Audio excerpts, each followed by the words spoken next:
So what men suffers is there's a great trauma for the man. At the same point of time, he's separated from his wife. He's separated from his whatever son or daughter. In our country, justice fathers के लिए भी है. It is just that they are not fighting it on the right track. Because ma'am, parenting का कोई gender नहीं होता. There are a lot of men who are lot of fathers who are better than mothers.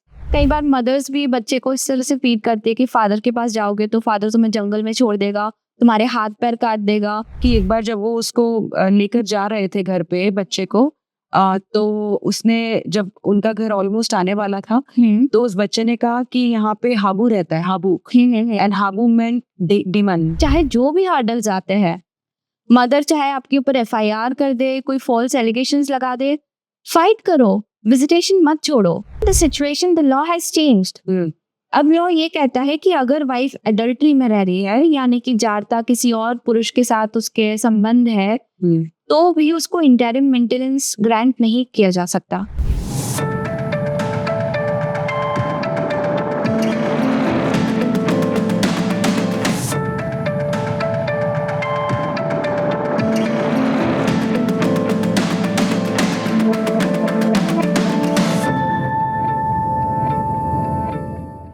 नमस्कार, the एकम न्याय show की एक और episode में आपका स्वागत है. आई होप कि हम जो कंटेंट ला रहे हैं आपके लिए, जो पॉडकास्ट लेकर आ रहे हैं, वो आपको किसी ना किसी तरह से मदद कर रहे होंगे, इंस्पायर कर रहे होंगे और अपनी जर्नी में कहीं ना कहीं फॉल्स एक्यूजेशन से डील करने के लिए हेल्प कर रहे होंगे. Thank you so much for all your support, all your subscriptions and all the comments that you share with us, and thanks for all the encouragement. आज जो मेरी गेस्ट है वो एक एडवोकेट है, बट मैं उनको इंट्रोड्यूस करना चाहूंगी मेरे जैसी एक और बहन जो अपने भाइयों के लिए लड़ाई लड़ रही है. आज मेरी गेस्ट है अपूर्वा चौरडिया, जो कि एडवोकेट है, लेकिन इन्होंने लॉ बहुत पहले से नहीं शुरू किया या उनका प्राइमरी प्रोफेशन नहीं है. इन्होंने भी अपनी जॉब छोड़ दी, बल्कि बिग 4 में काम करती थी. इन्होंने वहां से अपनी जॉब छोड़ी, लॉ परस्यू किया और आज के समय पे प्रैक्टिस कर रही हैं राजस्थान में एंड अक्रॉस इंडिया. इनकी स्टोरी भी बहुत ही इंस्पायरिंग है, क्योंकि ये भी एक ऐसी लड़ाई लड़ रही है जो शायद मेरे दिल के बहुत ज्यादा करीब है.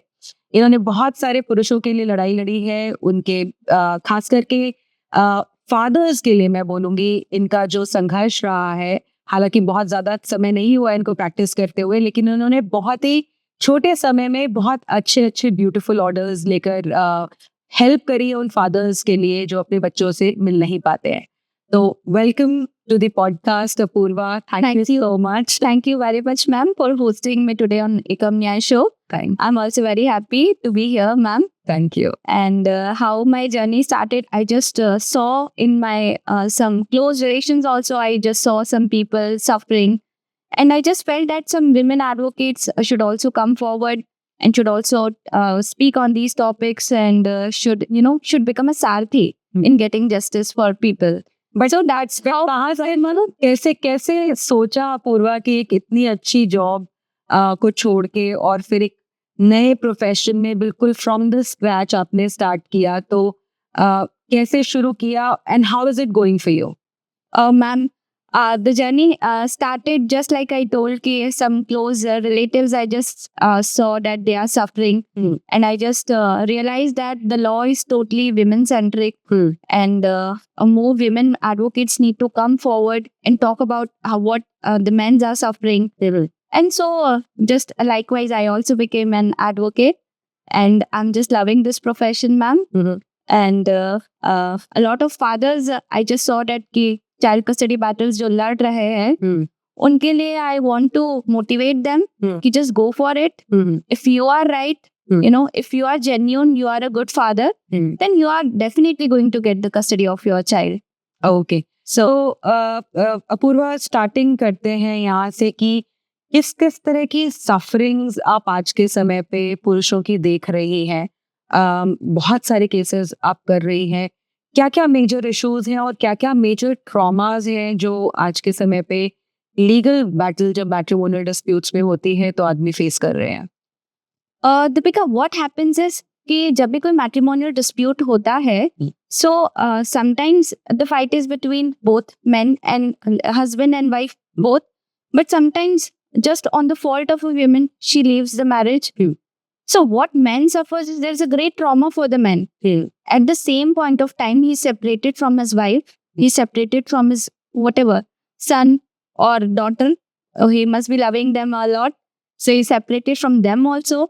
And at the same time, a lot of bunch of cases comes up, like 498A, 125 CRPC, and domestic violence cases. All these comes up together, and he's like, he's under trauma, and he's just in a ring kind of circumference. He's just फंस चुका है वो उसमें. How to just come out and how to come out of that trauma. That is the situation for men today. तो मतलब एक legal challenge तो है ही है, बट एक इमोशनल चैलेंज भी रहा है. बिल्कुल. तो ज्यादातर क्या अपूर्वा सभी केसेस में ये सारी की सारी प्रोविजंस यूज होती है, या कुछ और भी एडिशनल केसेस लगाए जाते हैं, और ये एक पूरा का पूरा जो पैकेज होता है वो सारा का सारा क्यों डाल दिया जाता है एक आदमी के ऊपर? That is females, they are trying to create pressure on men, just maybe to secure some alimony from the men. And the worst part is they are making their child also a part of it. They're using, the child is not a shuttle of the mother. The child belongs to both the parents, and the women, the female, she is using the child as a shuttle to just to secure a good amount of alimony. So what she does is she files these 125 CRPC, that maintenance cases, and she's gonna file that domestic violence case. 498 she will file on all the family members of the men. So all these cases comes up together. And then what is left with the man is he can also fight for justice. The very first thing a man should do is he should file for the custody case of his child under Guardians and Wards Act. तो जितना जल्दी वो case वो file करेंगे, it will be better for him. Okay, in fact हम लोग मैं वही आना चाह रही थी. हम लोगों ने रिसेंटली एक सर्वे किया था कि फादर्स को किस तरह के इश्यूज होते हैं, और उसमें काफी सारी फाइंडिंग्स हम लोगों ने की. उसमें एक क्वेश्चन हमने जो 108 फादर्स का एक ये सर्वे था, इनफैक्ट मैं अपने ऑडियंस के साथ भी शेयर करना चाहूंगी. ये जो आप स्क्रीन पे अभी आप देख रहे हैं, ये हमारा एक सर्वे किया है हम लोगों ने. 108 फादर्स जो हैं उनको हम लोगों ने इस स्टडी में इंटरव्यू किया था. और एक जो क्वेश्चन था जो कि एक बहुत इंपॉर्टेंट फाइंडिंग थी, वो ये था कि कितने फादर्स ने बच्चों की कस्टडी के लिए, विजिटेशन राइट्स के लिए अप्लाई किया. और काफी शॉकिंग था कि 50% से ज्यादा फादर्स, इनफैक्ट 52% ऑफ फादर्स ने विजिटेशन या कस्टडी के लिए अप्लाई ही नहीं किया. सिर्फ 48% फादर्स ने अप्लाई किया. तो अपूर्वा, ज्यादातर फादर्स का जैसे लड़ाई हो गई, बच्चे को लेकर वाइफ चली गई है, फादर जो है वो मिल नहीं पा रहा है, 2 महीने हो गए, 6 महीने हो गए, कभी कभार साल भी हो जाता है, और फादर अपनी तरफ से केस जो है बच्चे की ना तो देख पाता है और ना ही कोई केस फाइल करता है. तो क्या फैक्टर्स हैं जिसकी वजह से आदमी पीछे रहते हैं बच्चे की किसी भी तरह का एक्सेस लेने के लिए? किस तरह की मिसगाइडेंस दी जाती है उनको? मैंने सुना है बहुत कि एडवोकेट्स बड़ा मिसगाइड कर देते हैं. तो किस तरह के यूजुअल मिसगाइडिंग फैक्टर्स हैं? और क्या करना चाहिए पे हम लोग बाद में आएंगे, बट पहले ये प्लीज हमारे साथ शेयर कीजिए आपके फादर्स जो है वो क्यों फाइट ही नहीं कर रहे. जी, बहुत से फादर क्यों नहीं करते? तो बेसिकली क्या होता है in our country, justice fathers के लिए भी है. It is just that they are not fighting it on the right track. अगर सबसे पहले जैसी अगर वाइफ छोड़कर जाती है और बच्चे को भी साथ ले जाती है, तो या तो बच्चे को ले ही मत जाने दो वाइफ को. Keep your child with you, because once your wife has taken your child, then it is little more difficult. Then the legal battle is started, and if the legal battle has already started, then you have to be in, because बच्चा जो है, बच्चा ही can't fight for his rights. whom he will say कि मुझे अपने पापा से मिलना है. Yes. Father has to fight. Yes. So what he should do is, as soon as wife left, he should file a case under Guardians and Wards Act. Okay. Once the case is filed, the child is in the court, parens patriae jurisdiction एक term होता है, so the child is in that parens patriae jurisdiction of the court. अच्छा. So वो ना mother का बच्चा है ना फादर का है, ही इज ऑफ एक काइंड ऑफ कोर्ट का बच्चा हो गया वो. So court has to take care of the visitation rights and everything. So now what fathers को जो करना है, सबसे पहले बहुत जल्दी से बच्चे से बॉन्डिंग स्टैब्लिश करना है, क्योंकि वो बॉन्डिंग एक ब्रेक हुआ है जैसी वाइफ लेकर गई. तो as fast as he get the visitation rights, that will be better. But usually क्यों नहीं करते हैं इस Yes. सब पहले उसको अंडरस्टैंड करते हैं कि हाँ, यूजुअली क्या इनहिबिशंस होती हैं, Yes. क्या फियर होते हैं, ये एडवोकेट्स क्या मिसगाइड करते हैं यूजुअली जिसका फादर्स को ये लगता है कि as soon as I file for a custody case, my wife is going to file a maintenance case on me, maybe my wife is going to file that 498 case on me. तो अगर वो नहीं भी करेंगे अपने बच्चे की custody के लिए फाइट, तो भी wife is going to do that. If she want to do, she is going to do that. Nobody is going to stop her from doing that. Right. तो एटलीस्ट अपने बच्चे की कस्टडी के लिए तो फादर्स को अप्लाई करना ही चाहिए. और जैसे ही विजिटेशन राइट्स मिल जाएंगे, बच्चे से एक बॉन्डिंग एस्टैब्लिश हो जाएगा जल्दी से, देन जो एक पेरेंटल एलिनेशन जो वाइफ करने वाली है लेटर ऑन आपके बच्चे के साथ, वो काफी हद तक रुक जाएगा उसी स्टेज पे, क्योंकि आपका बच्चे से जैसे ही मिलना शुरू हो जाएगा, then you will be able to secure that parental alienation to not happen. So but क्या एडवोकेट्स भी बहुत डराते हैं फादर्स को कि आपको तो ये नहीं, हाँ, ये जो I don't do that. I don't motivate any father. नहीं आप तो परेशान पे गिरा रहे हैं. Advocates ऐसा कई बार करते हैं कि आप मत केस फाइल करो, then your wife will come up with multiple cases. हाँ. But my perspective is anybody's wife is going to come up. So and your child is not going to fight. आपको ही करना है अपने बच्चे के लिए whatever. But usual आपको लगता है कि लीगल फील्ड में खासकर कि जो मेट्रोपॉलिटन एरियाज नहीं है, जो कि छोटे तबके हैं, वहाँ पे एक यूजुअल प्रेवलेंट स्टीरियोटाइप है कि भाई फाइट करने का कोई फायदा नहीं है, क्योंकि कोर्ट तो माँ को ही देगा बच्चा, तो आप अपना पैसा या टाइम बर्बाद करोगे, ऐसा होता है. मेरे को बहुत सारे लोगों ने ऐसा शेयर किया. That's totally that's right to some extent. Basically हमारे लॉ में गार्जियंस इन वॉच में एक छोटा सा प्रोविजन है, हिंदू माइनॉरिटी इन गार्जियनशिप एक्ट में सेक्शन है, उसमें 6 सेक्शन. वो ये कहता है कि अगर बच्चा 5 साल से छोटा है तो वो इन जनरल मदर्स को जाएगा. So the courts have also formed an opinion कि अगर बच्चा छोटा है तो प्राइमरी केयर गिवर मदर है, child should be given to the mother. And the courts are adopting a perspective कि जो जॉइंट पेरेंटिंग है, they are taking it, they are granting joint parenting only in exceptional cases. And single parenting, they are mostly in most of the custody cases they are granting.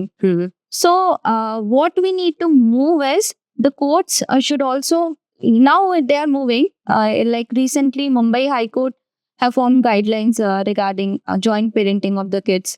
So a child needs love and care of both the parents, right? So basically if the courts starts granting such visitation rights in such a organized form where the child is able to get the love and affection of both the parents, like very good visitation hours or overnight custody to the fathers, then this problem is going to get solved. Okay. हमारा जिस study की मैंने बात करी अपूर्वा, उसमें ये भी observation था कि एक तो बहुत कम परसेंटेज ऑफ फादर्स ने अप्लाई किया, उसके बाद एक बहुत ही ज्यादा कम परसेंटेज को एक्चुअली थोड़ी सी भी सक्सेस मिल पाई, और मेरे ख्याल से वो एक बड़ा डेबिलिटेटिंग फैक्टर हो जाता है, एक नेगेटिव फैक्टर हो जाता है कि आप फाइट भी करो तो आपको नहीं मिल रही है. बिल्कुल. तो हमारी स्टडी के हिसाब से जिन फादर्स ने अप्लाई किया विजिटेशन के लिए, उनमें से सिर्फ 25% फादर्स को विजिटेशन राइट्स मिले. सो क्या रीजन है कि कोर्ट जो है विजिटेशन राइट्स प्रोवाइड करने में भी बहुत लीनियंट नहीं है? क्या कुछ गलती है जो पिता कर देते हैं? मैम, फादर्स की तरफ से एक मिस्टेक है, अगर उन्हें विजिटेशन राइट्स मिलते हैं दे मस्ट एक्सरसाइज इट. अच्छा. They should not leave even a single visitation go in vain. They have to exercise it. And secondly, जो उनकी एक initially जो उनकी pleadings होती है ट्रायल कोर्ट की, most of the fathers thinks that trial court की pleadings does not matters. Later on we'll go to the high court and we'll ऐसा नहीं होता है.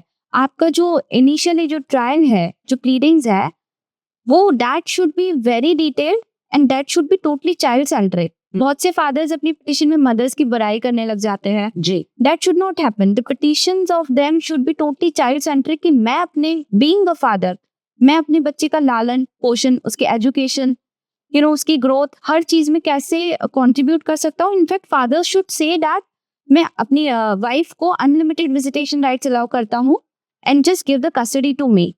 That way they should present. They should be open up कि हम तो we are not going to restrict the mother and the mother should also not restrict the fathers. So and mostly cases में क्योंकि बहुत से fathers आ ही नहीं रहे हैं विजिटेशन राइट्स को अप्लाई करने के लिए, तो कई बार कोर्ट्स को ऐसा लगता है कि शायद मदर ही बेस्ट है एक बच्चे के लिए. लेकिन if a father constantly fights for the child and constantly shows his genuineness that I do also love my child a lot and I just can't live with my child, and whatever I'm going to do, that will be in the best interest of the child. When the courts are seeing that this is persistently happening, then in those cases, courts are actually granting very good visitation rights to the fathers also, and even granting custody also. All right. Apurva, आपने बोला section 6 जो है HMGA, शायद उसका short है ना, हाँ. उसका मतलब ऐसा तो नहीं है कानून, वो ये कहीं नहीं बोलता है कि फादर्स को बिल्कुल ही आउट ऑफ पिक्चर कर दो, लेकिन क्या प्रोविजन आपको लगता है कि प्रॉब्लमेटिक है? क्योंकि मैं बहुत सारे लोगों को देखती हूँ, इनफैक्ट इसको शायद इसका कॉन्स्टिट्यूशनैलिटी भी चैलेंज की गई थी. बहुत ही ब्यूटीफुल सा सॉल्यूशन है कि अगर बच्चा 5 साल से छोटा है, then father should not ask for full custody. अच्छा, he should ask for joint parenting.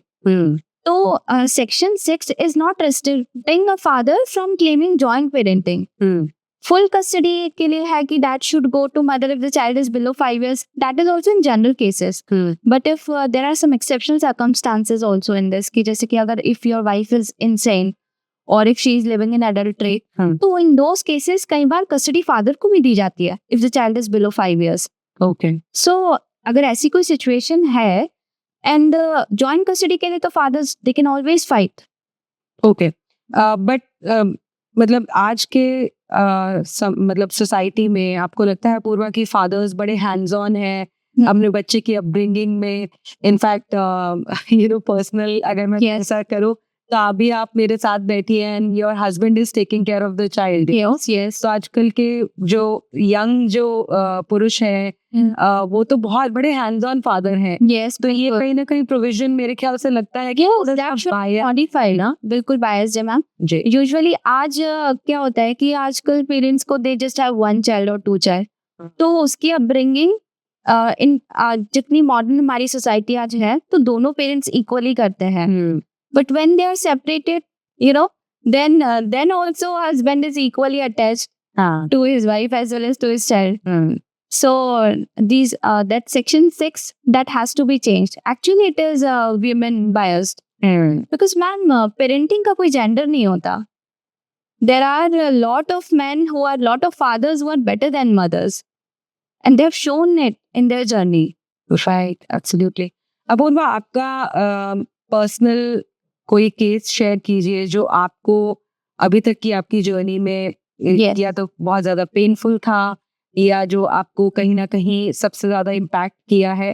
Please share कोई, अगर आप केस शेयर करना चाहें जिसमें आपने देखा कि बहुत ज्यादा इनजस्टिस कहीं ना कहीं फादर के साथ हुआ है and it was painful for personally for you to say. Yes. I have seen in one of the cases. First, I'll talk about one of the cases in which the journey of the father remained very good also. Okay. उस case पे ऊपर मैं आऊंगी आपके पास. Okay. हाँ, ये वाला कोई भी जो केस आपको सबसे ज्यादा इमोशनली लगा कि बहुत ज्यादा पेनफुल है, वो शेयर कीजिए, फिर उसके बाद हम उसके. What happened in one of my clients' case, the child got separated at the age of 3 itself. Okay. After that, father tried a lot. वो बच्चे से कम्युनिकेट कर पाए, but wife was just not allowing. Then that child welfare committee just allowed a few phone calls or video calls with the child. Then the father has seen that जो बच्चा है, he was a very normal child, speaking very nicely, and उसकी आवाज थोड़ी सी लड़खड़ाने लगी basically, and he was under an emotional trauma of being separated from his father. So that case I have seen, the child was badly impacted because of the separation. Then father just tried all the attempts. He made all the attempts to just see the child. He went to the court, he went to the high court. Then due to COVID, the high courts and the trial courts also say that due to COVID, a father can't meet the child, and video calls will be enough. So after that, he went to Supreme Court also. The Honorable Supreme Court said in that a child needs love and affection of both the parents. Irrespective of the differences between the parents, child can't be denied the company of his father. So that they realized, and they have granted very good visitation rights in that case. But just that take 2 years. But once that judgment was passed, after that the child was also able to bonding फिर से establish हो गया बच्चे का, father से भी, अपने grand parents से भी, and from everybody, his paternal family. He just got all the relations back in his life. Nice, beautiful. I'm glad कि इस फादर को, इनफैक्ट इस बच्चे को अपने पैटर्नल फैमिली दोबारा से आई थिंक वो बॉन्ड एस्टैब्लिश हो पाया. अदरवाइज हम लोग बात करते रह जाते हैं हमेशा फादर और मदर की, हम भूल ही जाते हैं कि बच्चा भी है एज भाई, कि बच्चा तो है ही है, कि बुआ भी है, दादी भी है, दादा भी है. और पूरी जो हस्बैंड की साइड की फैमिली होती है, बहुत बार ऐसा होता है कि हस्बैंड वाइफ बड़े बिजी हैं अपने जॉब में, जब चीजें सब सही थी, और जब चीजें खराब हो गई तो फिर जो है माँ के पास बच्चा चला गया. और बहुत बार ऐसा होता है कि दादा दादी ने ये बच्चे को बड़ा किया होता है.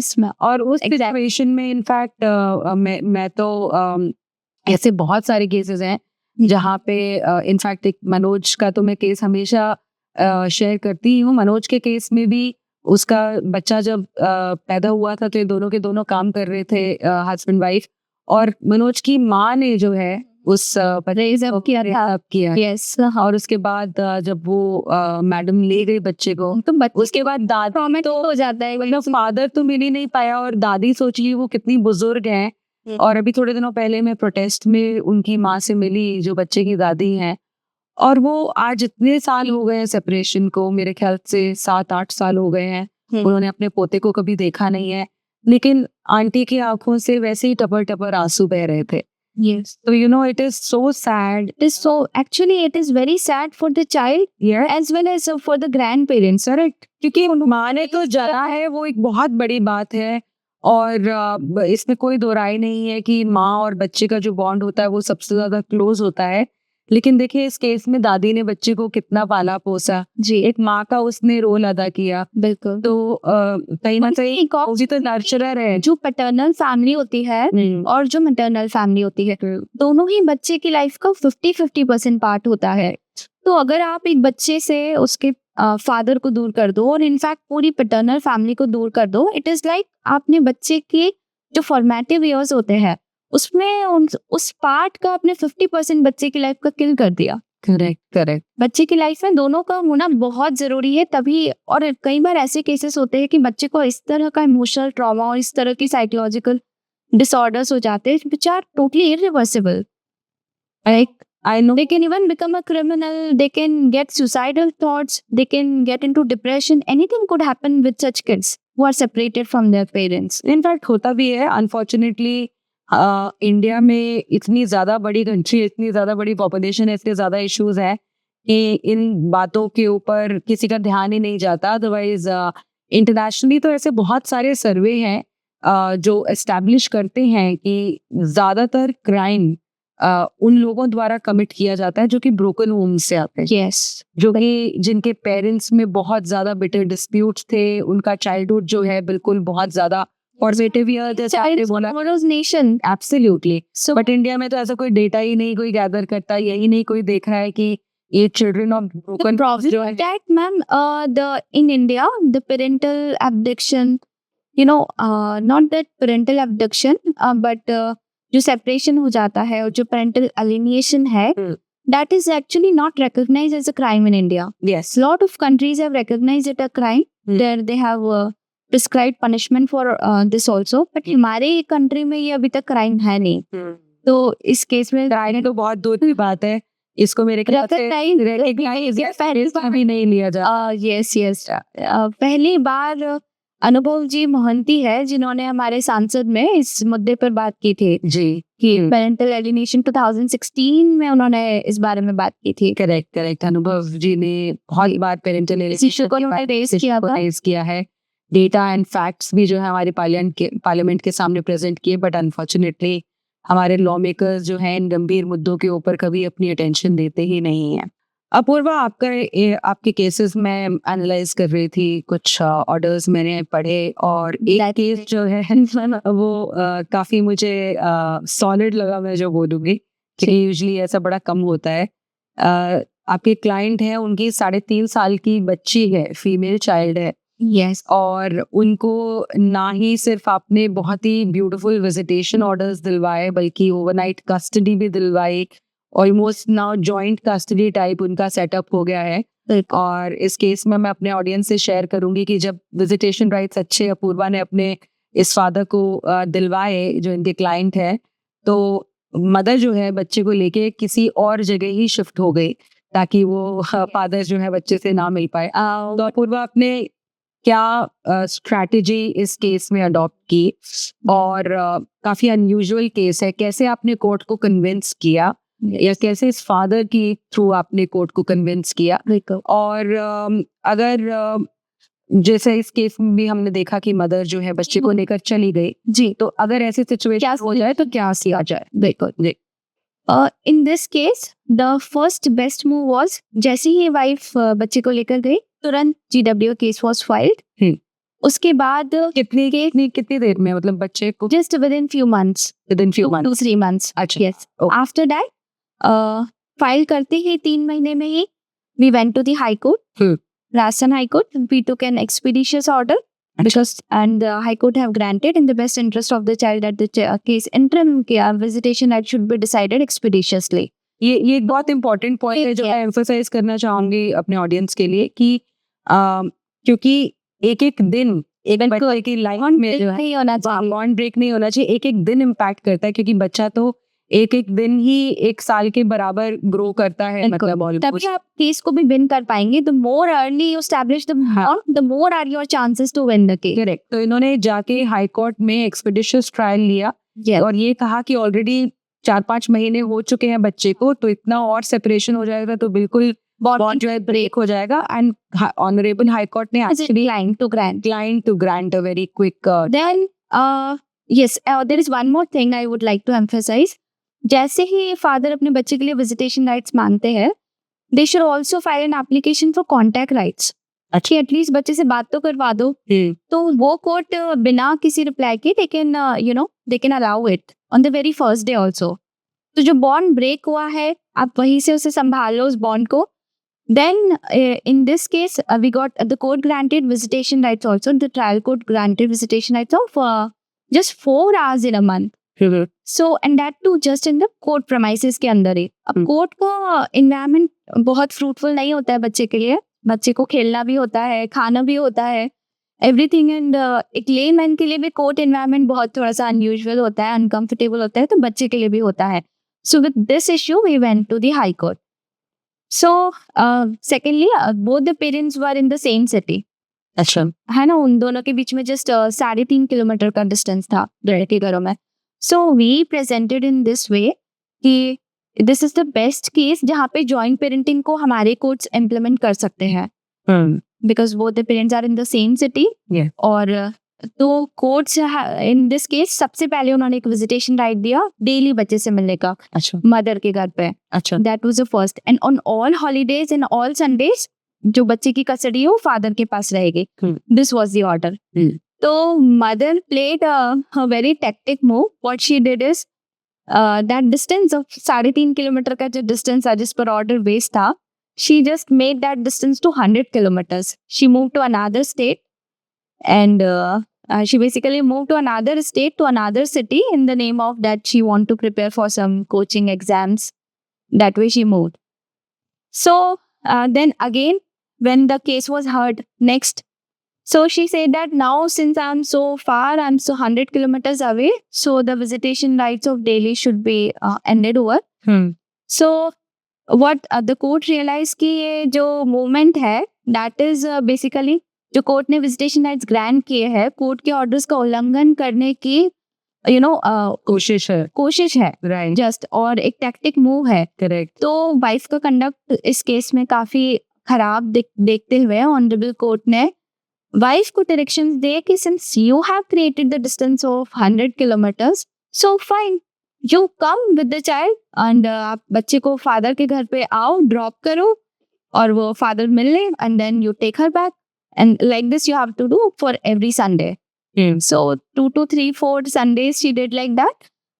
After that she said no, father can pick up. अच्छा So but since उसने स्कूल में भी एडमिशन करवा दिया दूसरे स्टेट में बच्चे का. अच्छा So now the school part have also come up. हाँ So honorable courts have granted overnight custody visitation. कि आप बच्चे को father will go pick up the child from mother's home after the school hours on Friday and then take her to his own city for till Sunday and then return it back to the mother. So like that he got overnight custody for a child as good as just 3.5 years old, that too being a daughter. Nice So यहाँ से एक ये question आता है पूर्वा कि कितना आसान हो जाता है ना लोगों के लिए एक बच्चे को टूल की तरह इस्तेमाल करना, मतलब आपकी पर्सनल ग्रजेस जो भी अपने पार्टनर के साथ पर्सनल स्कोर्स को सेटल कर सेट करने के लिए यहाँ पे कोशिश किया जा रहा है. मैं यहाँ पे एम्फसाइज करना चाहूंगी कि ये सिर्फ, हालांकि परसेंटेज पॉइंट ऑफ व्यू से अगर देखा जाए तो मेरे ख्याल से 95% फादर्स ही हैं जिनको अपने बच्चे की कस्टडी एक्सेस नहीं मिलता है, 5% लेकिन मदर्स भी हैं जहाँ पे फादर्स जो है इस तरह की एलिनेशन करते हैं और बहुत ज्यादा रूड रहते हैं या माँ को बिल्कुल बच्चे से अलग कर देते हैं. क्यों करते हैं ऐसा पेरेंट्स, पूर्वा आपकी अंडरस्टैंडिंग में इस तरह का? अब देखिए बच्चे को भी तो उन्होंने अप्रोच किया ही इस केस में, मदर्स को. फादर और मदर जो कोई ऐसा करते हैं उन्हें ऐसा लगता है कि हम अपने पार्टनर को एक इमोशनल जो भी ट्रॉमा वो देने की कोशिश करते हैं so that he or she will become weaker in fighting the cases, but actually it impacts the child. वो ये भूल जाते हैं जो इमोशनल ट्रॉमा सबसे ज्यादा सेपरेशन का होता है पेरेंट्स से किसी भी, वो बच्चे को होता है. So actually my advice is for the mothers also कि अगर उनके पास बच्चे की कस्टडी है they should not indulge into any kind of parental alienation tactics. उनको बच्चे को किसी भी तरह से, कई बार मदर्स भी बच्चे को इस तरह से फीड करते हैं कि फादर के पास जाओगे तो फादर तुम्हें जंगल में छोड़ देगा, तुम्हारे हाथ पैर काट देगा. इस तरह की बहुत ही इस तरह की चीजें बच्चे को सिखाई जाती है. तो आप जैसे बता रहे थे कि ये भी बोला जाता है कि वहाँ पे कुछ खाना मत खाओ, मत लो, कि उनके हाथ से कुछ खाना मत, उसमें कुछ इस तरह की चीजें बच्चे को मदर्स अगर सिखाती है. इनफैक्ट अपूर्वा डिटेल में बताइए कि यस क्या क्या चीजें बच्चों के कानों में भरी जाती हैं, कुछ बताइए उसके बारे बिल्कुल बिल्कुल. और दीपिका जी, बच्चे जब अलग हो जाता है बच्चा और बच्चे की जो ब्रेन वॉशिंग, अगर मदर के पास बच्चा रहता है तो मदर जिस तरह से ब्रेन वॉशिंग करती है उसके just I would like to give some examples. जैसे कि बच्चे को बोला जाता है कि तुम पापा के पास जाओगे तो पापा तुम्हें जंगल में छोड़ देंगे या पापा तुम्हारे हाथ पैर काट देंगे, इस तरह की चीजें भी बोली जाती है बच्चे को. या फिर पापा का दिया हुआ कोई भी खाना खाना मत, तुम नहीं खा, पानी तक नहीं पीना वहां पे पापा के यहाँ पे. इस तरह से बहुत डराया जाता है बच्चों को कि पापा के साथ कोई फोटो मत खिंचवाना, बिकॉज मदर्स फील्स इनसिक्योर कि ये सब जितना बच्चा बॉन्ड इस्टेब्लिश कर रहा है फादर के साथ तो शायद बच्चा मुझसे छिन जाएगा, ऐसा सब सोच के मदर्स जो है बहुत ही बुरी तरह से बच्चे के माइंड में ब्रेन वॉशिंग की जा रही है. लेकिन इसका इम्पैक्ट बच्चे पे ये आता है कि he will not be able to develop meaningful relations with anybody. एक बच्चा जिसको अपने पापा से ही डर लगने लग जाए तो मैम वो दीपिका जी वो कोई भी दूसरे रिलेशनशिप को मेंटेन करने के लिए अपनी पूरी लाइफ में अनसक्सेसफुल हो जाएगा. एंड बिकॉज ट्रॉमा बहुत ही खराब है. मुझे ये केस याद आता है, वन ऑफ द केसेस जो मैंने अपनी जर्नी में स्टार्टिंग में कवर भी किया था, डॉक्यूमेंट भी किया था, सैयद अहमद मखदूम का, यस जो मेरी documentary film martyrs of marriage में है. तो मुझे याद है उनकी बहन जो है नौशीन वो मुझे बताती थी मखदूम ने सुसाइड कर लिया था और अपने बेटे की सेपरेशन की वजह से उन्होंने वो टूट गए थे, बिल्कुल बहुत बुरी तरह से टूट गए थे वो अपने लास्ट सुसाइड नोट और वीडियो में उन्होंने लिखा कि मेरा बच्चा ही मेरी जिंदगी है और मेरे बच्चे को मुझसे जो है छीन लिया गया। बहुत ज्यादा अटैच थे अपने बेटे के साथ, बहुत ज्यादा। और ऐसे बहुत सारे फादर्स होते हैं। तो उन्होंने लड़ी, बल्कि जैसे अतुल सुभाष की तरह ही ऑलमोस्ट केस था वो। उन्होंने 3-4 साल, ऐसा नहीं है कि एकदम से गिव अप कर दिया, उन्होंने लड़ा बहुत लंबे टाइम तक फाइट, उन्होंने फाइट गिव अप। और इस लड़ाई के दौरान उनको विजिटेशन राइट्स मिले। तो नौशीन मुझे बताती है कि एक बार जब वो उसको लेकर जा रहे थे घर पे बच्चे को, तो उसने, जब उनका घर ऑलमोस्ट आने वाला था, तो उस बच्चे ने कहा कि यहाँ पे हाबू रहता है, हाबू, एंड हाबू मेंट डिमन, राइट, कि यहाँ पे कोई राक्षस रहता है। तो उससे पूछा गया कि किसने बताया कि यहाँ पे राक्षस रहता है, तो उससे बोला माँ ने बताया, मम्मी ने बताया। तो कहते हैं हमें इतना बुरा लगा दीपिका, इतना बुरा लगा कि एक बच्चे, कितना छोटा सा है, वो तो समझ में भी नहीं पाएगा ना, उसको तो बस यही पता चले यहाँ पे एक राक्षस, यहाँ पे राक्षस रहता है, ये गलत जगह, and that is the home where he's grown up. Yes, it is just so sad. It is so devastating. Absolutely. I don't know why parents do this, but आपने बहुत अच्छी आपने बिल्कुल सही कहा कि इम्पैक्ट जो है या सफरर सबसे बड़ा यहाँ पे हस्बैंड या वाइफ नहीं है, बच्चा है। एक चीज एक और केस में बताना चाहूंगा। हाँ, श्योर। एक बार एक केस में क्या हुआ, in one of my clients case, जो dad belong to a Jain family, बच्चा और जो फैमिली थी, सो बेसिकली जैन फैमिली में बच्चे को प्योर वेजिटेरियन और यही सब खिलाया जाता है। सो वन डे बच्चा ड्यूरिंग द विजिटेशन बच्चे ने कहा कि मुझे मेरी मम्मा ने अंडा खिलाया था, इस तरह से कहा। तो द फादर वाज लाइक कि how is that possible, you can't eat that, हम नहीं खाते हैं। तो द चाइल्ड वाज लाइक कि आप मेरी मम्मा को बोल देना कि मुझे नहीं खिलाए ये सब। Okay, so while the father was dropping him back after the visitation hours, तो बच्चा जिद पर गया कि नहीं, आप मुझे छोड़ो मत, मेरी मम्मा को कह के जाओ कि मुझे नॉनवेज या इस तरह की चीजें ना खिलाए, नॉनवेज अंडा मुझे नहीं खिलाए, आप मना करके जाओ मम्मा को, जब तक आप नहीं मना करोगे तब तक मैं अंदर नहीं जाऊंगा मम्मा के पास। What the mother did that day is she just filed a false FIR against the father कि father ने मेरे साथ मारपीट करी and whatever. But that father used to take precautions. He used to make a recording of dropping the child and then coming back. So because that recording was present, so the FIR was proven false. But just see कि मतलब एक बच्चा क्या कहना चाह रहा है अपने फादर के थ्रू, अपनी मदर को, उन सब चीजों को इग्नोर करते हुए फादर के ऊपर FIR फाइल हो जाती है। But that father didn't give up, he fought that FIR and he never stopped the visitation चलता रहा continuously. That is a message to all the other fathers कि चाहे जो भी हर्डल्स आते हैं, मदर चाहे आपके ऊपर FIR कर दे, कोई फॉल्स एलिगेशंस लगा दे, फाइट करो, विजिटेशन मत छोड़ो, लेट इट कंटिन्यू। आप जब एक लॉन्ग टाइम के लिए कंटिन्यू करोगे तो कोर्ट्स को भी they will also be able to see कि यार ये फादर ने पर्सिस्टेंटली अपने बेटे के लिए फाइट किया है, he deserves a custody. Right, बहुत वेरी ब्यूटीफुली सेड अपूर्वा।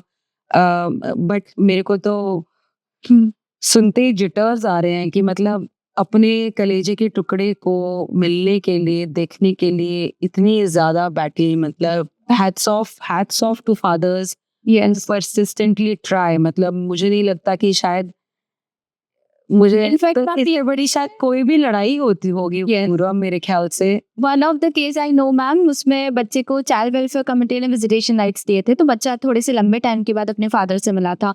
तो बच्चा इतना हैप्पी नहीं, सभी कमेटी मेंबर्स को बता रहे थे देखो ये मेरे पापा है, देखो ये मेरे पापा है। And the time, like it was just a 15 minutes meeting. After that, the child was asking कि पापा आपका स्कूटर कहाँ गया जिससे हम घूमते थे, और आप कहाँ जा रहे हो? And he started crying very badly. While they started, getting separated. जब वो मीटिंग खत्म हुई तो बच्चा बहुत इमोशनल ट्रॉमा में था कि मतलब मेरे पापा इतने दिनों बाद आए और अब कहाँ जा रहे हैं। He didn't wanted to go away. In another case, CWC have granted कि बच्चे को घर पे वाइफ को बुलाया कि आप आओ, वाइफ नहीं आ रही थी तो पुलिस को भी भेजा कि बच्चे को वाइफ के यहाँ हस्बैंड को लेकर और वाइफ के घर पे बच्चे को मिलवा के पुलिस इंडल्ज करके आप मिलवा के लाओ। तो the attitude was police also was so bad कि इस फादर को ना 2 मिनट के लिए मिलवाना, 2 मिनट से ज्यादा यहाँ रुके तो लात मार के भगा देना। दैट में द पुलिस का रिएक्शन था। और जिन्होंने मिलवाया व्हाट दे डिड इज सोते हुए बच्चे को दिखा दिया 2 मिनट के लिए, ये लो, they didn't even let him touch. अरे कोविड फैल रहा है, don't come like that, and 2 minute के लिए बच्चे का चेहरा दिखा के and they just went inside. The situation is so bad. मुझे याद है झुंझुनू के एक फादर थे, मुझे अपना याद आ गया। That was very very pleasant experience and one of our success stories. एक फादर के पास ही कस्टडी थी बच्चे की, बट एक जज ने एकदम से उसको टर्न अराउंड कर दिया और जो बच्चा इतने समय से फादर के साथ रह रहा था उसको हैंड ओवर माँ को कर दिया। तो वो एक वीडियो वायरल हुई थी कि जब माँ को हैंड ओवर करा जाना था कोर्ट में तो बच्चा फूट फूट कर रो रहा था कि पापा के पास रह रहा। और ऐसी बात है तो वो वीडियो काफी वायरल हुई। तो मैंने फिर उस मीडिया में वो केस आया तो मैंने फिर यहीं पे पास के ही, मतलब बहुत ज्यादा दूर नहीं है वो गाँव, तो मैंने उस पिता को ढूंढा, कहीं से ढूंढ के निकाला। अच्छा, मैंने उनको फोन किया, फिर वो इतना रो रहे थे, इतना। उस आदमी ने वॉलंटरी रिटायरमेंट ली थी आर्मी से अपने बच्चा के लिए, अपने सिर्फ बच्चे के लिए अपब्रिंगिंग करने लिए वॉलंटरी रिटायरमेंट लेकर बैठे थे और कोर्ट ने ऐसा कर दिया। वो बिल्कुल लीगल ऑर्डर था, हमें पता था कि ओवरटर्न हो जाएगा, बस वो तो एकदम से उसके लिए तो मौत आ गई ना एकदम। यस। तो फिर हम यहाँ गुड़गांव से गए थे, झुंझुनू गए, उस फादर को उठाया, राजस्थान में जहाँ पे गांव था वहां पे लेकर गए, शाम तक हम पहुंचे, पुलिस थाने में गए, CWC से बात की, फिर पुलिस को अपने साथ लेके उनको बच्चे से मिलवाने गए। और वो जो मिले वहां पे जो सीन लाना, फिर oh my God, You can't forget that. oh my God, इतना रोए और वापस आते वक्त उन्होंने बोला ma'am thank you so much, मैं अपने बच्चे को देख पाया and it was such a pleasure. I know it's a very exceptional Actually moment. Fight tough है बच्चे के लिए, फादर्स के लिए बहुत टफ है फाइट। लेकिन अगर परसिस्टेंटली लड़ी जाए, प्रॉपर तरीके से, प्रॉपर टेक्टिक्स के साथ लड़ी जाए, और एक फादर्स का भी एक मतलब एक जो कंट्रीब्यूशन होता है कि, और वो जो करते हैं बच्चे के लिए, अपने जो भी चीजें करते हैं, अगर वो उसे रिकॉर्ड पर लेकर आए कि मैं अपने बच्चे के लिए ये सब करना चाहता हूँ और ये सब मैं पहले भी कर रहा था और आगे भी करना चाहता हूँ, तो then the honourable courts will be able to see कि यस कस्टडी देंगे। एक जो कॉमन में प्रॉब्लम बहुत सारे फादर से सुनती है, और अपूर्वा आप बताइए आपका इस पे क्या पर्सपेक्टिव है, वो ये है कि जैसे सेपरेशन, जैसे ही वाइफ लेकर चलेगी बच्चे को तो कांटेक्ट बिल्कुल खत्म हो जाता है, ब्लॉक कर देती है, कोई कम्युनिकेशन नहीं है, बिल्कुल बच्चे का पता भी नहीं है आपको क्या है क्या भूलने लगता है, बच्चा भूलने लगता है उस पेरेंट को, ऑब्वियस सी बात है। तो बहुत सारे फादर्स हैं जो कुछ एफर्ट्स करते हैं, जैसे कुछ गिफ्ट्स भेज दिए, केक भेज दिया, कपड़े भेज दिए या पैसे भी भेज दिए, तो मदर जो है वो क्या don't give to the child. Yes absolutely. और उसको ट्रॉमेटाइज करने के लिए उस चीज की वीडियो भी बनाती है। कोई अगर जो डिलीवरी बॉय आता है उसको गालियां तक देने की हम लोगों ने वीडियोस देखी है जिसमें मदर ने डिलीवरी बॉय को जो है गालियां दे दी। तो इस सिचुएशन में एक फादर क्या कर सकते हैं, डू यू थिंक कि अगर वो keep sending the gifts. अच्छा, they should keep sending whatever they want for the child. जैसे राखी का त्योहार है तो बुआ राखी भेजती है, तो they should keep doing all these things. अच्छा, अगर वाइफ नहीं दे रही है, but still these things when it will come on record, हाँ, तो एक दिखेगा, ऑनरेबल जजेस को भी दिखेगा कि किस तरह से वाइफ पेरेंटल एलिनेशन को प्रमोट कर रही है, तो कहीं ना कहीं वो उनको आगे जाके यूजफुल रहेगा। अच्छा, और बच्चे को भी कहीं ना कहीं पता चलेगा कि कहीं तो थोड़ा जब बच्चा बड़ा होगा तो उसे याद रहेगा कि कोई तो आता है, कोई गिफ्ट आते हैं जो मेरे लिए आते हैं, तो मुझे क्यों नहीं दिए जाते हैं। करेक्ट। और फाइनेंशियल कंट्रीब्यूशन कैसे किया जा सकता है, क्या किसी can send bank account money orders they can send, अच्छा, or they can directly pay the school fees, अच्छा, and that they can do. Okay Yes. एक मदर को देंगे, you don't know whether she is going to use it for the child or for herself. Correct. Yes. Apurva, जो court के premises में विजिटेशंस होती हैं वो एनवायरनमेंट कितना हेल्दी है, आपको क्या लगता है, क्या उसमें कुछ बदलाव होना चाहिए? क्या कोर्ट्स किस तरह का एनवायरनमेंट होता है? क्या वो कंड्यूसिव है? मोस्टली जो विजिटेशन आज कोर्ट प्रेमाइसिस में दिए जाते हैं वो बच्चे के लिए तो बहुत अनहेल्दी होता है।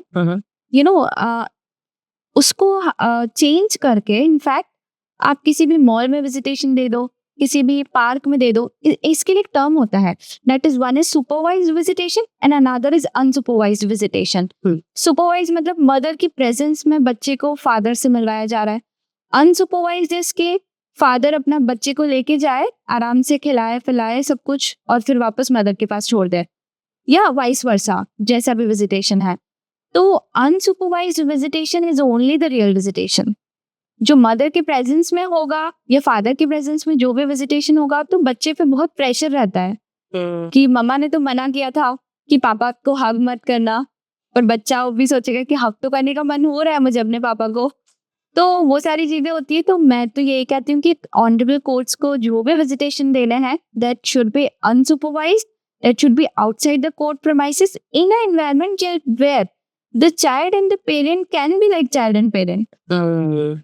इनको एक फीलिंग तो आनी चाहिए कि हम ये मेरा बेटा है, ये मेरे पापा है, and I can play, I can talk whatever I want. Right. ज्यादातर क्या कारण होते हैं पेरेंटल एलिनेशन के, अपूर्वा? क्यों ऐसे बिहेवियर में इंडल्ज करते हैं पेरेंट्स, चाहे वो फादर हो चाहे मदर हो?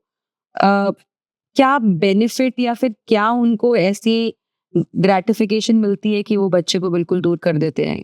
कारण क्या है सबसे बड़े parental alienation? Parental alienation and in fact let's go beyond कि जस्ट सेटल स्कोर्स वगैरह, लॉन्ग टर्म क्या करना चाहते हैं ऐसे पेरेंट्स बच्चे के साथ? बेसिकली जब भी सेपरेशन होता है, तो जैसे सपोज अगर बच्चा माँ के पास है, तो माँ पूरी कोशिश ये करती है कि बच्चा जो है फादर को भूल ही जाए, इनफैक्ट फादर को अंकल बोलने लग जाए, और बच्चे को वो सारी मेमोरीज जो होती है अपने फादर और पैटर्नल फैमिली के साथ, मदर उसे डिलीट करने की कोशिश करती है, ये सोच के कि whenever the case will be decided, तब तक जो भी टाइम पीरियड लॉस्ट हो जाएगा 5 साल 6 साल, तब तक बच्चा चाहते हुए और ना चाहते हुए भी मेरी साइड ही रहेगा। ओके, बिकॉज आई हैव उसके माइंड में उसको इतना फीड कर दिया जाता है बच्चे को कि फादर के साथ तो तुम रह नहीं सकते, फादर तुम्हें ये कर देगा वो कर देगा, एंड मैं ही तुम्हारे लिए बेस्ट हूँ। मतलब they don't let the child choose who the child want to be with. इसीलिए मदर्स इस तरह से पेरेंटल एलिनेशन टैक्टिक्स में इंडल्ज करती है। और दूसरा रीजन ये भी है कि it is not a crime recognise in our country. Right. अगर इसे क्राइम रिकॉग्नाइज कर दे, then parents will automatically stop doing it, या फिर हमारे ऑनरेबल कोर्ट्स भी ऑर्डर्स में रिकॉग्नाइज करने लग जाए जो भी मदर्स या जो भी फादर्स इस तरह की टैक्टिक्स को फॉलो कर रहे हैं, उनका एक्चुअली विजिटेशन ही ब्रेक कर देना चाहिए। Okay, but Apurva, let's talk reality, let's talk practicality. जो दो लोग इतने एक दूसरे के कॉन्फ्लिक्ट में हैं, इतने दुश्मन बने हुए हैं, हाँ, क्या वो एक कंड्यूसिव एनवायरनमेंट बच्चे के लिए क्रिएट कर सकते हैं? मतलब आई एम हिंटिंग टुवर्ड्स की, और in fact if you talk about joint parenting, how can people be friends and you know forget their differences? Actually, what will happen is कि parents might not be able to forget their differences. लेकिन उनको एक वो अपनी तरफ से करना होगा कि जो भी हमारे differences है, उसका impact बच्चे पे minimize कुछ भी ना पाए। जो भी visitation मदर को, जैसे फादर बच्चे को ले जा रहा है, ले जाने दो, वो वापस से उसको अपने फादर बच्चे को अपने पास रखेगा, उसे कुछ खिलाएगा, कुछ नया सिखाएगा, कुछ नया पढ़ाएगा, तो फायदा तो आपके बच्चे का ही है उस चीज में। And then father will drop back the child to the mother and vice versa. तो दोनों पेरेंट्स को ये समझना होगा कि इस तरह की टैक्टिक्स से उनके पर्सनल ग्रजेस पे कुछ नहीं हो रहा है, बच्चे का नुकसान हो रहा है। और बी अ मदर और be a father, both the parents have to protect their child. तो एब्सोल्युटली उनको ये चीज, ये यू नो ऐसा होता है कि कोई मदर इतनी बड़ी बात बोल रही है आप, मदर से डिस्कस कर रही है कि दुनिया से तो प्रोटेक्ट करना चाहते हो अपने बच्चे को, खुद ही कर रहे हो, खुद ही डैमेज कर रहे हो को, है ना? Huge damage. They don't realize. Apurva, बच्चे के ऊपर साइकोलॉजिकल इशू तो होता ही है, क्या उसकी स्टडीज में, क्या आपने कहा भी रिलेशनशिप्स वो बहुत इम्पैक्ट होता है। किस लेवल पे इम्पैक्ट होता है एक बच्चा इस तरह के एनवायरमेंट में जो it depends on the age group ma'am. अच्छा अगर बच्चा बहुत छोटा है लाइक बिलो 5 years तो वो अपने फॉर्मेटिव ईयर्स में है उस समय। In fact studies have shown that बच्चे की जो डीएनए है वो भी उसमें भी चेंजेस होने लगते हैं अगर उसको टोटली एलिनेट कर दिया जाए किसी एक पेरेंट से, ऐसा भी होता है। दूसरा, बच्चे को एंजाइटी इश्यूज होते हैं, बच्चे को डिप्रेशन इश्यूज होते हैं, उसका जो सेल्फ एस्टीम और जो कॉन्फिडेंस लेवल होता है वो डाउन होने लग जाता है, क्योंकि हर एक पेरेंट बच्चे को सब कुछ नहीं सिखा सकता। अगर माँ ये सिखा सकती है कि किसी सिचुएशन को कैसे संयम से डील करना है, तो पिता सिखाता है कि किसी चीज को कैसे साहस से डील करना है। और हर सिचुएशन सिर्फ संयम से और हर सिचुएशन सिर्फ साहस से नहीं डील की जा सकती।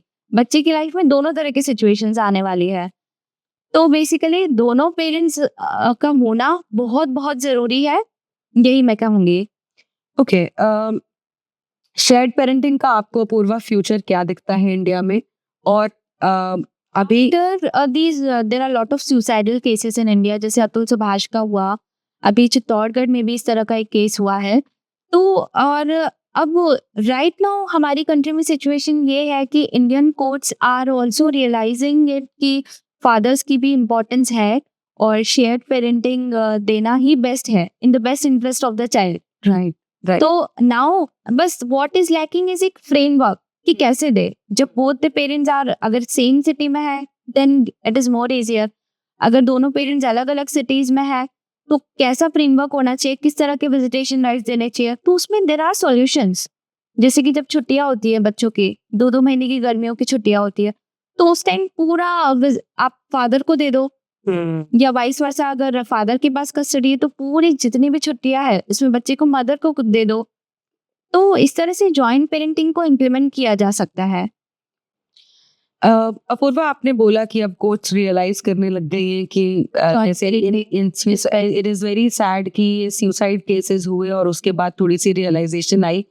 तो कहीं ना कहीं क्या आपको लगता है कि आज भी कोर्ट्स जो हैं बड़ी इंसेंसिटिव हैं पुरुषों के इमोशनल फैक्टर को देखते हुए या साइकोलॉजिकल फैक्टर को देखते हुए, और सारी सिंपैथी जो है ज़्यादातर हमारी कोर्ट्स में महिलाओं के लिए ही है, या इनफैक्ट जब इंसान माता या पिता होता है तब जेंडर मेरे ख्याल से अलग हो जाता है, वो पेरेंट होता है। Yes. तो आपको लगता है कि हमारी कोर्ट्स आज भी काफ़ी इंसेंसिटिव है फादर्स के लिए?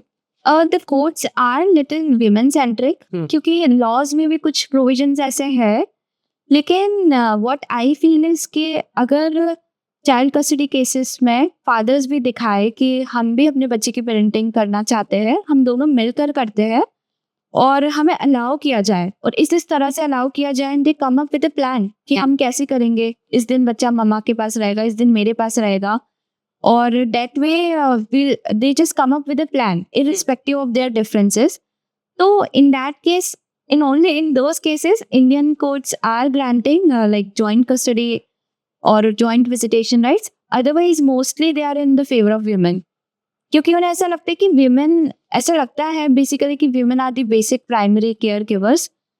मगर जहाँ ऐसी सिचुएशन है कि, लेकिन अब आज भी मैं यही कहूंगी कि जो बच्चा है उसको दोनों पेरेंट्स की इक्वली जरूरत है। तो more fathers should come up, more fathers should show their genuineness to the courts, and the courts will grant visitation rights if they are fighting it very in the right direction. ये जो plan जो है, आपने कल हम जब बातचीत कर रहे थे तब भी आपने बताया मुझे, और ये मुझे बड़ा अच्छा कॉन्सेप्ट लगा कि फादर जो है मतलब वो एक बिल्कुल क्लियर पिक्चर कोर्ट को दे दे Yes. कि ऐसे ऐसे बिल्कुल पॉसिबल है, इसमें कोई बहुत ज्यादा डिफिकल्टी नहीं है, हाँ, बच्चे की भी बेस्ट इंटरेस्ट में है, या तो विजिटेशन के हिसाब से या वीडियो कॉन्फ्रेंसिंग या कस्टडी के हिसाब से, मतलब खुद फादर आगे बढ़ के बताए कि मैं इस एक्सटेंट तक जाकर yes. अपने बच्चे के लिए जो भी बन पड़ सकता है मैं करूँगा, चाहे मैं इतनी देर ट्रैवल करके आऊँ या वो करो। तो giving the plan yourself to the court also will help. Yes. Apurva, थोड़ा जेनेरिक कॉन्वर्सेशन की तरफ चलते हैं जी। ज्यादातर यही सुनने में आता है, ऑब्वियसली कानून भी जो है काफी ज्यादा एक तरफा तो है ही है, लेकिन क्या एक पुरुष और उसके परिवार के पास बिल्कुल भी कोई ऑप्शंस नहीं होती है? मान लो अगर महिला कितनी भी चाहे अब्यूजिव ना हो, या डोमेस्टिक वायलेंस के केसेस भी आपने देखे हैं, हम लोग डिस्कस कर रहे थे, तो एक आदमी के या उसके परिवार के पास क्या कुछ प्रोविजन है? होती है। ओके, यस, बताइए। Remedies are there.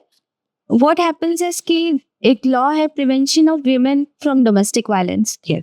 तो इन जनरल एक धारणा है सभी को कि ये सिर्फ वाइफ के ऊपर एप्लीकेबल है, कि वाइफ डोमेस्टिक वायलेंस का केस हस्बैंड और हस्बैंड के रिलेटिव्स के ऊपर फाइल कर सकती है, and she can't be the respondent any time in that case. ये एक धारणा है, बट ऐसा नहीं है।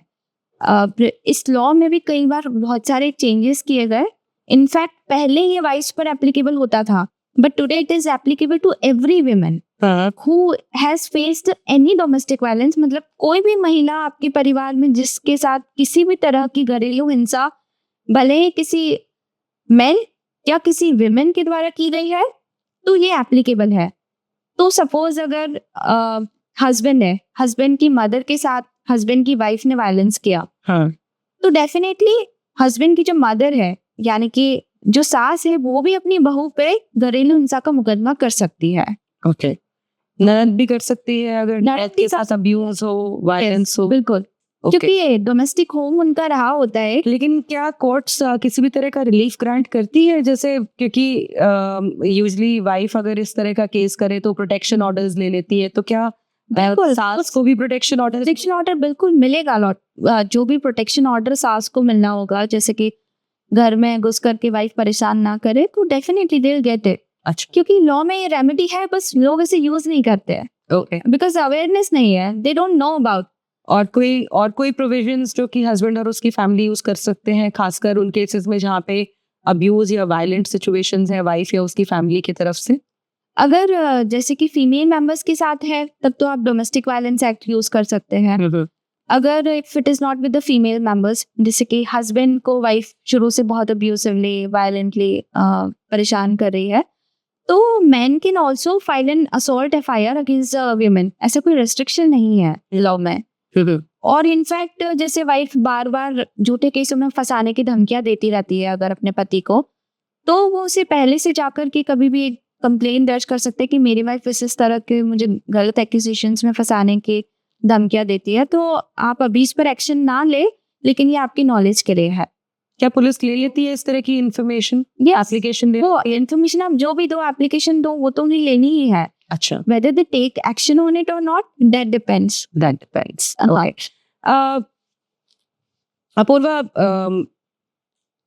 एक ही पैकेज की तरह सब चीजें आती हैं। तो अपूर्वा, पैकेज की तो हम लोग ऑलरेडी बात कर चुके हैं कि कितने सारे केसेस आ जाते हैं। Yes. इन केसेस को डील करने में ऑब्वियसली एक ही इंसान के लिए इतने सारे केसेस को डील करना एक बड़ा मुश्किल सी बात हो जाती है, और एक तरफ से दूसरी तरफ से ऐसे बिल्कुल उसको बाढ़ की तरह आड़ के आ जाते हैं सारे केसेस, और वो एकदम से दबा हुआ महसूस करता है। बट क्या बेस्ट स्ट्रैटेजी है? एक तो 498 एक क्रिमिनल साइड हो गई, फिर उसके बाद एक मेंटेनेंस साइड हो गई, फिर एक चाइल्ड कस्टडी साइड हो गई। तो इन सब में से सबसे पहले किसको हटाएं, किसको रोकें, क्या करें? एक्चुअली सभी के लिए अलग अलग स्ट्रैटेजीज होती है। ओके, जैसे कि 498 है, तो इसमें कन्विक्शन के चांसेस आर जस्ट 2%, और मोस्टली ये फॉल्स केसेस ही फाइल करती है विमेन मेन के ऊपर। तो इसके लिए बेस्ट स्ट्रैटेजी होती है कि आप एक्सपीडिशियस ट्रायल करवा लो अपना, और फटाफट बरी हो जाओ उसमें। या फिर जब FIR दर्ज हुई है, तभी आप प्रूव कर दो कि FIR फॉल्स है। This is the second option. The third option is आप हाई कोर्ट से जाकर के FIR को क्वेश यानी कि खत्म करवा दो जी, ये प्रूव करते हुए कि ये जो इसमें जो भी एलिगेशंस है सब वेग है, ना कोई समय है इसमें, कब एलिगेशन कब क्या हुआ कुछ भी नहीं दिया हुआ है। तो इस तरह आप हाई कोर्ट से जाकर के क्वेश करवा लो जी। तो ये हमारी होती है 498A के ऊपर। ठीक है, आप ये टैक्टिक्स यूज कर सकते हैं। 498 का क्विटल दूसरे केसेस में हेल्प करता है? यस बिल्कुल। अगर वाइफ ने डोमेस्टिक वायलेंस का केस किया है, तो वो 498A की जो चार्जशीट है उसको यूज करके दिखाती है कि मेरे साथ वायलेंस हुआ है, so I should be granted maintenance for it, या प्रोटेक्शन ऑर्डर्स लेने की कोशिश करती है। तो वहां ये आपको हेल्प करेगा। अगर आपकी चार्जशीट ही नहीं हुई है आज तक, तो या this is going to help. Okay, Then if we come to these 125 CRPC maintenance case, इसमें एक बहुत इंपॉर्टेंट क्लॉज है जो हम सब मिस कर रहे हैं, दैट इज 125(4) ऑफ CRPC। ऐसा नहीं कि हर केस में वाइफ को मेंटेनेंस मिलेगा। अगर वाइफ ने खुद मतलब अब बिना किसी हस्बैंड की गलती के अगर वाइफ घर छोड़कर जाती है और ये हस्बैंड स्टैब्लिश कर पाता है थ्रू एनी ओल्ड कम्युनिकेशंस, या फिर उसने बहुत कोशिश की कि वाइफ को वापस लाने की, एनीथिंग, तो अगर ये प्रूव हो जाता है कि वाइफ ने ही डेजर्ट किया है तो वो केस ही मेंटेनेबल नहीं है। ओके। इंटरिम मेंटेनेंस भी ग्रांट नहीं हो सकता। ऐसा अभी 2001 में अमेंडमेंट आया था। पहले ऐसा था कि जब मेंटेनेंस केस पूरा फाइनल रन हो जाएगा, पूरा एविडेंसेस खत्म हो जाएंगे, then the court will see कि वाइफ को मेंटेनेंस ग्रांट होगा नहीं होगा जो भी है, लेकिन तब तक इंटरिम तो बांध देते थे। लेकिन the situation, the law has changed. अब लॉ ये कहता है कि अगर वाइफ एडल्ट्री में रह रही है, यानी कि जारता किसी और पुरुष के साथ उसके संबंध है, तो भी उसको इंटरिम मेंटेनेंस ग्रांट नहीं किया जा सकता बाय द कोर्ट्स। और अगर वाइफ ने ही खुद अपने पार्ट पे डिसर्शन किया है तो भी उसे इंटरिम मेंटेनेंस ग्रांट नहीं किया जा सकता। तो अगर बहुत जी, these are very common. If there are certain cases जहाँ पे हस्बैंड को लगता है कि मेरी वाइफ का कोई एक्स्ट्रा मैरिटल अफेयर चल रहा है एंड वो सेपरेट होना चाह रही है, तो वो जो सारे कम्युनिकेशंस है वो उन्हें स्टोर करके रखने हैं। एंड लेटर ऑन ऑल्सो जब वाइफ अलग हो जाती है तो अब आपको नहीं पता वाइफ क्या कर रही है, and if you feel that your wife is living in adultery, तो आप उन एविडेंसेस को गैदर करके कोर्ट में प्रेजेंट करो, you will get release. She will not gate interim maintenance also. Okay. और जो चाइल्ड कस्टडी के जो है वो तो आपने बता ही दिया कि आप जितना क्विकली हो सकता है आप विजिटेशन वगैरह जो है हाँ, फाइल कीजिए। चाइल्ड मेंटेनेंस में क्या स्ट्रैटेजी मैटर करती है। और मेंटेनेंस में क्या स्ट्रैटेजी होनी चाहिए? मेंटेनेंस में तो इट विल बी लाइक कि अगर सबसे पहली स्ट्रैटेजी होनी चाहिए कि केस की मेंटेनेबिलिटी को डिसाइड कर पाओ। ओके। कि मेंटेनेंस वाइफ को मिलना चाहिए या नहीं। ओके। जी कोई भी फाइल नहीं करता, rarest of the people are filing it. अगर वो पहले ही कोर्ट्स को दिखा दे कि ये मेरी वाइफ है, जिसको मेंटेनेंस मिल ही नहीं सकता एज पर लॉ, तो you make the courts go in that direction. अच्छा। इफ यू आर ट्रू, और उसी डायरेक्शन में आप एविडेंसेस भी कलेक्ट करो। जैसे कि अगर वाइफ एडल्ट्री में है तो जो होटल की फोटोग्राफ्स होते हैं, होटल में एंट्री, होटल से एग्जिट करने का, होटल यू नो लाइक ज्यादातर लोगों को तो पता नहीं होता है कि कैसे वो इन एविडेंसेस को निकलवा पाया पूर्वा। तो यस, इनफैक्ट हम लोग जब बात कर रहे थे तो डू यू थिंक कि डिटेक्टिव्स को हायर करने का फायदा होता है इसमें? किस तरह से डिटेक्टिव्स को यूज कर सकते हैं? कैसे अडल्ट्री के सिचुएशन में गैदर कर सकते हैं एविडेंस? डिटेक्टिव्स को हायर कर सकते हैं but they are not very useful and that बहुत यूजफुल नहीं होते, नहीं निकाल पाते। अगर हस्बैंड खुद ये करे then it is more fruitful. अच्छा। वो खुद मतलब खुद या फिर अपने किसी पर्सनल नोन पर्सन से ये चीज करवाए कि वाइफ को आप फॉलो करो, किससे मिल रही है, कौन सी होटल जा रही है, you know there will be entries of the register. तो आप के एंट्रीज ले लो। You can go to the room because that amounts to an offence of voyeurism. वो इलीगल है, that which you can do, but you can do this. Okay. You can. हम लोगों ने एक इंटरव्यू किया था एक अपने ही एकम न्याय शो में, उदय करके कर्नाटका से हैं वो तो खुद ही डिटेक्टिव बन गए थे। बड़ी classic story. If you have not seen that episode please do watch. I just watched that. Recently I watched that. उन्होंने खुद डिटेक्टिव वो बन गए। उन्होंने अपनी वाइफ की बाइगैमी एक्सपोज की, उसके बाद केस जीता, उनको कोई पैसा नहीं मिला। Yes. और अभी जो है वो बाइगैमी का केस पढ़ रहे हैं। उन्होंने वो गार्ड भी बने, वो सब्जी बेचने वाले भी बने। That is how you can do all these things. तो बहुत ब्यूटीफुल एपिसोड देखिएगा। You know बहुत सी instruments भी होते हैं। There are trackers. You put trackers are the you know you put trackers in the जो भी पैरामोर होता है वाइफ का, तो आप उनके साथ में ट्रैकर अटैच कर दो and then you will be able to know where he is going, where he is meeting your wife. Then you follow ki what they are doing and you gather those evidences. They will work in the court. Definitely they will work. Right. क्योंकि जब तक एक महिला देवी है ना, तब तक ही courts want to support them. अगर एक महिला देवी नहीं होकर के एक एडल्टरस रिलेशनशिप में रह रही है, she is unchaste, then nobody want to give her relief. That is clear. अच्छा। Yes. Okay. Apurva, expeditious trial जो है मुझे लगता है कि ये बहुत सारी मिजरीज की एक सोल्यूशन हो सकता है कहीं ना कहीं।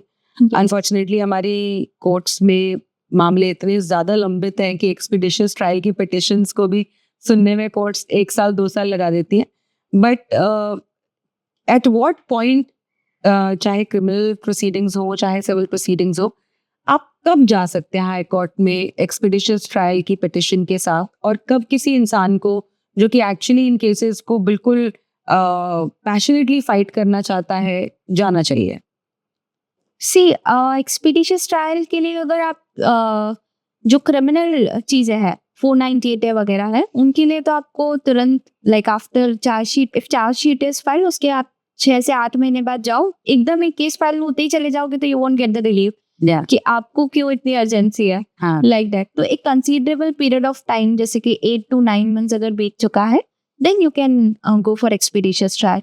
और एक्सपीडिशियस ट्रायल करवाना is the remedy, ultimate remedy, क्योंकि जैसे ही एविडेंसेस शुरू होते हैं, अगर वाइफ ने फॉल्स केसेस में मैन को ट्रैप किया है ना, तो आई एम डैम श्योर कि वो एविडेंस होने से इतना डरेगी, जब क्रॉस शुरू होगी ना उसके, she will be so scared that she will give up, नहीं मुझे तो लड़ना ही नहीं है case. That situation will come. Expeditious trial, it is beneficial. Yes, for all the cases it is beneficial. जहाँ पे भी महिला गलत है अगर और लॉज का मिसयूज कर रही है, तो go for expeditious, you will get the relief, क्योंकि केसेस डिसाइड हो जाएंगे। अगर कन्विक्शन होगा नहीं, मतलब एक्विटल हो जाएगा, एंड मेंटेनेंस केसेस में प्रूव हो जाएगा कि वाइफ ने डिजर्ट किया था या वाइफ ही एडल्ट्रस थे, तो इट इज बेनिफिशियल। और चाइल्ड कस्टडी में तो बहुत एक्सपीडिशियसली करना चाहिए, क्योंकि कोर्ट्स भी रियलाइज करती, बच्चे के केस में कोर्ट्स इजीली दे देती एक्सपीडिशियस रेमेडीज। ग्रेट। अपूर्वा, ऐसा बहुत सारे मैट्रिमोनियल डिस्प्यूट्स में होता है कि जैसे हम लोगों ने स्टार्टिंग में बात की 498 में पूरी फैमिली को इम्प्लीकेट कर देते हैं। आजकल तो हम लोग देख रहे हैं कि झूठे रेप के, मॉलेस्टेशन के चार्जेस हैं, बट चार्जशीट के टाइम पे उन लोगों को निकाल दिया जाता है। तो ये जो फैमिली मेंबर्स को निकाल दिया जाता है, क्या ये कोई रेमेडी ले सकते हैं उस महिला के खिलाफ जिन्होंने इनको झूठा इम्प्लीकेट किया है? यस, क्या हो सकते हो रेमेडी? जैसे निकाल दिया है, ओके, देन हाउ आई से इट कि जैसे ही 498 का केस आता है, go for questioning instead of going for anticipatory bail, जो बहुत से एडवोकेट सजेस्ट करते हैं कि एंटीसिपेटरी बेल लेकर के सेफ हो जाओ। That is on the only right remedy. आप क्वेश्चन में चले जाओ, जैसे ही फैमिली मेंबर्स की नाम निकलेंगे, ओके, आपकी एफआईआर तो क्वेश्चन होगी ही उन फैमिली मेंबर्स के against. They are also eligible to file a defamation case against the wife. Okay. Yes. So that is the ultimate remedy. Defamation भी फाइल हो सकता है, damages भी क्लेम कर सकते हैं। Defamation भी फाइल हो सकता है, right? And damages they can't claim. In defamation case they can claim. अच्छा, okay. हाँ, that is a remedy of the defamation case. Okay. So that they can do. And जो पुलिस होती है, police can also do one thing in this. कि आप police को बोलो कि मेरी वाइफ ने जो है मेरे ऊपर फॉल्स एक्यूसेशंस में मुझे फंसाया जानते हुए कि ये झूठे थे, तो पुलिस 182, 182 और 211 इसकी कार्यवाही कर सकती है कि इस वाइफ ने जानबूझकर झूठे केसेस अपने हस्बैंड के फैमिली मेंबर्स के अगेंस्ट किए, तो इसके अगेंस्ट ये कार्यवाही करो झूठे केसेस फाइल करने की। तो ये रेमेडी होती है।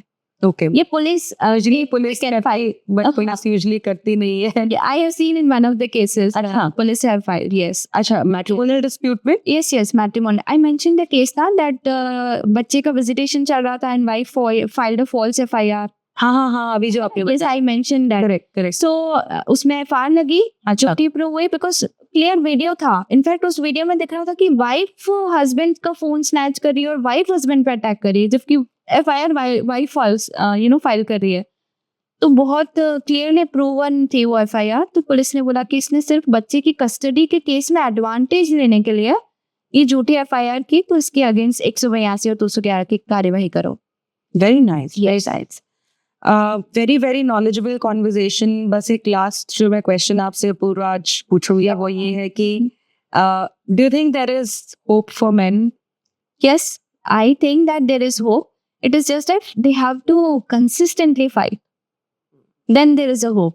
अगर वो गिव अप कर जाते हैं कुछ साल लड़के, तो लॉस तो थोड़ी सी है ही विमेन सेंट्रिक, मेन के लिए डेफिनेटली डिफिकल्ट है बट इम्पॉसिबल नहीं है. Okay. Yes. What would be your advice to men who are fighting these cases? See, they should not lose their patience. They should actually either they should hire a very good advocate, or they can also represent their case on their own.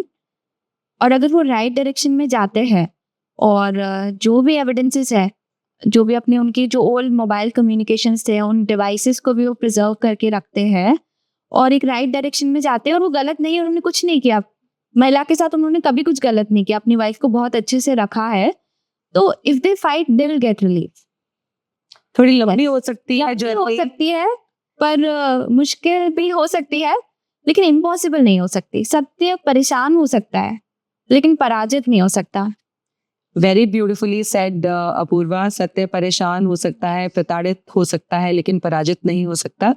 और जैसा कि मैं हमेशा कहती हूँ कि don't lose hope, और suicide बिल्कुल भी मत कीजिए.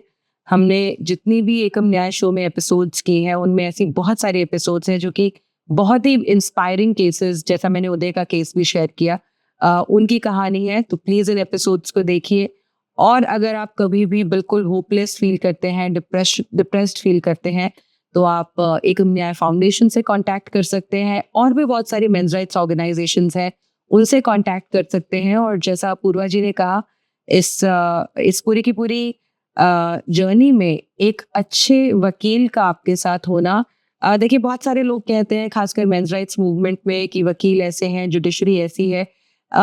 ये वकालत भी एक प्रोफेशन है, जुडिशरी भी एक पूरी की पूरी एक्टिव और इम्पॉर्टेंट यूनिट है. और जो ये डिस्प्यूट्स हैं, ये भी रियलिटीज ऑफ लाइफ हैं. तो अगर आप ये विश अवे कर दे, ये डिस्प्यूट्स नहीं होंगे, ये केसेस नहीं होंगे, कोई एडवोकेट नहीं होंगे, या ये सब चीजें, part of system, you can remove that. it is a part of system. It is the way the society is structured, and you have to work within the society. तो विश अवे करने से कोई फायदा नहीं है, but fight करने से definitely फायदा हो सकता है. In the right direction. Absolutely. I hope ये कॉन्वर्जेशन आपके लिए मीनिंगफुल रही होगी. Please do share in the comments. अगर आप कुछ और जानना चाहें, जो डिस्कशन आज हम लोगों ने की है उसके बारे में, हम लोग अपूर्वा जी की ईमेल आईडी अपने डिस्क्रिप्शन में जरूर शेयर करेंगे, अगर आप उनसे कांटेक्ट करना चाहते हैं. If you have not subscribed to the channel, please do subscribe. Thank you so much for watching, and thank you so much for all the love that you give to us. Thank you.